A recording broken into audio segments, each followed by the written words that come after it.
எப்புட்றா எப்புட்றா அப்படிங்கிற மாதிரி தாங்க இருந்தது 2026 தமிழ்நாடு சட்டமன்றத்திற்கான தேர்தல் முடிவுகள்.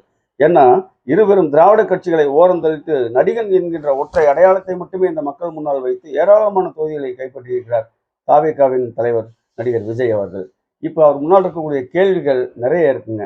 ஏன்னு கேட்டால் திராவிட கட்சிகளை எதிர்த்து அரசியல் செய்தவர். ஏன்னா திராவிட கட்சிகளுடைய நலத்திட்டங்களை இலவசம் என்று கொச்சைப்படுத்தி அவர்கள் தொண்டர்களும் ரசிகர்களும் மேடை ஏறி பேசியதை ரசித்து கேட்டவர் விஜய். இப்போ அவரே என்ன பண்ணியிருக்காருன்னு கேட்டால் திராவிட கட்சிகளின் கொள்கைகளை அப்படியே உருவி அதை பெயிண்ட் அடித்து நான் வருஷத்துக்கு 6 சிலிண்டர் இலவசமாக தர்றேன், தமிழ்நாடு முழுக்க இலவசமாக பெண்களுக்கு பஸ் பயணம் பேருந்து பயணம் தர்றேன் அப்படின்னு சொல்லியிருக்காரு. அது மட்டும் இல்லை, பெண்களுக்கு 2500 ரூபாய் தரேன்னு சொல்லியிருக்காரு. இது எல்லாம் அவர் முன்னால் இருக்கக்கூடிய பிரச்சனைகள். அது மட்டும் இல்லைங்க, இனிமேல் வந்துட்டு அரசு ஆசிரியர்கள் பிரச்சனைகள் போராட்டங்கள் வரும், காவல்துறையை எப்படி வைத்து அவர் கையாள போகிறார், நிர்வாகத்தை எப்படி கட்டுக்குள் கொண்டு வரப் போகிறார் அப்படிங்கிறாங்க. போதை கலாச்சாரத்தை பற்றி பேசியிருக்கிறார், மதுவின் கொடுமைகளை பற்றி பேசியிருக்கிறார். ஏன்னா போதை கலாச்சாரம் போது தமிழ்நாடு முழுக்க மது அதிகமான பிரச்சனைகளை உருவாக்குது அப்படின்னு சொல்லியிருக்காரு. ஆனால் அதே அவருடைய கட்சி நிர்வாகி ஆதவர்ஜுனா அவர்கள் விஜய் சிபிஐ விசாரணைக்காக டெல்லி சென்ற போது விமான நிலையத்தில் அவர் பையிலிருந்து ஆதவர்ஜுனா அவர்களின் பையிலிருந்து மது பாட்டில்களை பறிமுதல் செய்த நிறுவனங்கள் எல்லாம் இருக்கு.